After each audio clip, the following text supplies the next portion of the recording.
Ich wüsste echt mal gerne, warum, wenn man besondere Effekte deaktiviert, manche Sachen einfach nicht deaktiviert werden. Eigentlich waren es immer hauptsächlich die Jojo-Jester gewesen, die das Problem waren. Weil bei Jojos eh so krass leuchten. Da stört es eigentlich wirklich auch noch am meisten gefühlt. Und Feuerwerk war auch immer noch so ein Ding, oder ist immer noch so ein Ding. Feuerwerk, Jojo-Jester und jetzt auch noch dieser dieser 20th Anniversary Effekt, Cloak. Keine Ahnung, warum das nicht deaktiviert wird. Ich glaube jetzt zwar nicht, dass es so einen ultra großen Unterschied macht, aber es ist schon irgendwie einfach unnötig halt. Weil wenn ich besondere Effekte deaktiviere, will ich eigentlich schon, dass alles deaktiviert wird, nicht nur die Hälfte. Ah ja, und Projektile werden natürlich auch nicht deaktiviert. Keine Projektile, keine Jojo-Jester, keine Cloak-Effekte, kein Feuerwerk. Also ja, das vielleicht auch, aber das ist einfach Pay to Win. Ne, ich meinte jetzt eigentlich, dass sie für quasi Astria und Korallinsel auch noch einen Open-World-Dungeon hinzufügen. Also halt so wie Mars Dungeon, Dekans Mine und so, wo du halt einfach reingehen kannst. Also, oder du machst halt eine Quest, mit der du den Zutritt erkaufst. Und dann ist da einfach auch nochmal ein Levelgebiet. Und auch irgendwelche Giants oder so. Vielleicht auch Bossmonster, wie Red Meteor. Das wäre eigentlich auch ganz cool. Würde nochmal ein paar Ebenen hinzufügen. Hält irgendwer einen Volcano Dungeon?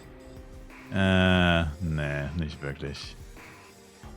Also wenn du in den Volcano Dungeon gehst, um da irgendwas anderes zu machen, außer die Quest oder halt Red Meteor, dann wegen Skins. Und dann nur die Cyclops Skins haben, gehen die Leute immer nur zu Cyclops. Niemals zu den anderen. Weil es die einzigen sind, die Skins droppen können. Also ja, yeah, no. Also wenn sie zu den anderen Monstern irgendwann noch Skins hinzufügen würden, die bestimmt auch gar nicht mal so schlecht aussehen würden. So Meteonica-Skins oder so. Vielleicht, aber Stand jetzt nur Cyclops.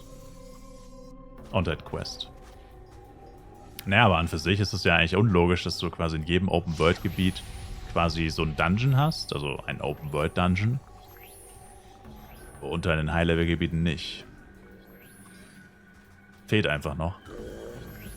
Und ich sag mal, noch wäre es ja auch relevant. Ich meine, weil wenn du jetzt noch 5 Gebiete hinzufügst, sag ich mal, dann wäre jetzt Astria und Korallinsel eh nicht mehr so wirklich relevant wahrscheinlich. Aber Stand jetzt ist auf jeden Fall Korallinsel ist ja noch super relevant.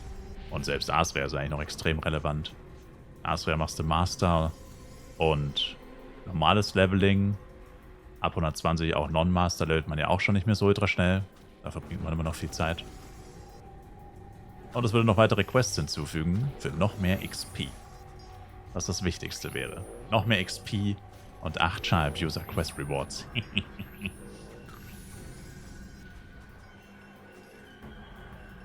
Man könnte sogar Inventarplatz-Quests daraus machen.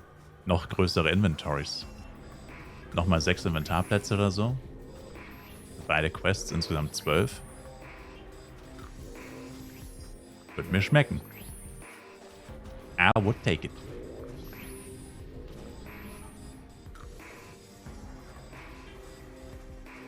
Naja, keine Ahnung. Sie sind also professioneller Sportler. Ja. Was für einen Sport machen Sie denn? Flife Universe. Okay, Sie zahlen den Höchststeuersatz. Nächster. Verdammt.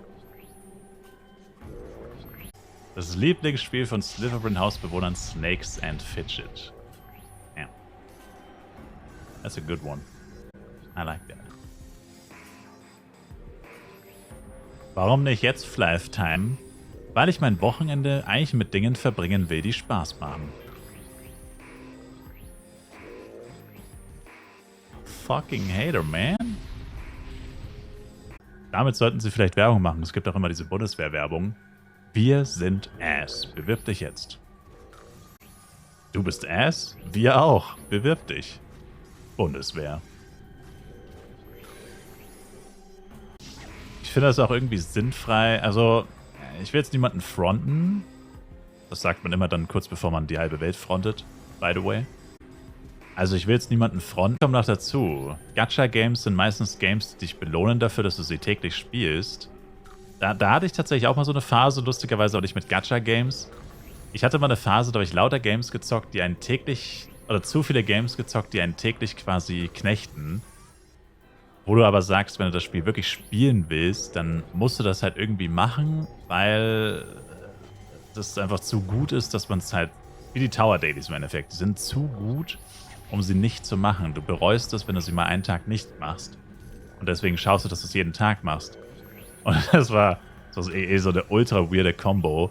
Da bin ich nicht freitags, da bin ich jeden Tag aus der Schule gekommen, um 13 Uhr, habe angefangen, meine Dailies zu machen. Und dann habe ich nur meine fucking Dailies gemacht und habe dafür einfach über 3 Stunden gebraucht. Also ich habe meistens um 13 Uhr angefangen und war dann beschäftigt bis 16, manchmal sogar 17 Uhr. Und was waren das für Games? Das war fucking Overwatch. Da hat man immer Bonus-XP für den täglichen ersten Sieg bekommen. Da habe ich dann halt immer, also damals habe ich ja noch aktiv Overwatch gespielt und ich habe halt gesagt, immer mindestens einen Sieg quasi. Dann habe ich, also da war ich so 16, 17, dann habe ich Castle Clash, das war so ein Handy-Game, also eigentlich noch viel schlimmer als Gacha-Games. Da habe ich immer meine Dailies gemacht, und zwar auf 2 Accounts. Das hat dann auch immer voll lange gedauert. Halbe Stunde pro Account so ungefähr. Alles durchgezockt, die ganzen Dailies gemacht auf beiden Accounts. War nochmal eine Stunde weg. Dann glaube ich sogar GTA 5. Ich glaube, GTA 5 gab es auch irgendwelche Daily Boni im Online-Modus für die ersten paar Rennen oder so, die man jeden Tag gewinnt. Oder das erste Spiel im Online-Modus, was du jeden Tag gewinnst oder so. Kriegst du irgendwie auch Bonus-XP und Bonus-Dollar oder so. Und damit habe ich halt jeden Tag 3 bis 4 Stunden verschwendet. Das war geistesgestört. Und irgendwann habe ich halt dann aber realisiert, weil ich habe mich dann, glaube ich, selber irgendwann gefragt, Junge, wie kann es eigentlich sein, ich komme nach Hause und dann ist plötzlich einfach 17 Uhr und ich habe gefühlt nichts gemacht. Und irgendwann habe ich mir dann selber so die Frage gestellt, was mache ich eigentlich den ganzen Tag? Und dann habe ich halt realisiert, dass ich meine Zeit halt wirklich mit Games verschwende, die ich teilweise halt nur wegen den Dailies spiele gefühlt. Also irgendwann war es halt wirklich so, dass ich manche Games nur noch gestartet habe, um die Dailies zu machen. Und habe die Games aber selber gar nicht mehr gespielt. Ich habe nur die Dailies gemacht, so ungefähr. Weil es halt einfach im System so drin war, jeden Tag online gehen, die Dailies machen. Und dann habe ich auch irgendwann habe ich alle Games rausgeschmissen aus dem System. Und übrig geblieben sind mittlerweile nur noch Flive und Genshin Impact und Shakes and Fidget. Was anderes mache ich nicht mehr. Weil ich irgendwann einfach realisiert habe, zu viele Games, das funktioniert einfach nicht.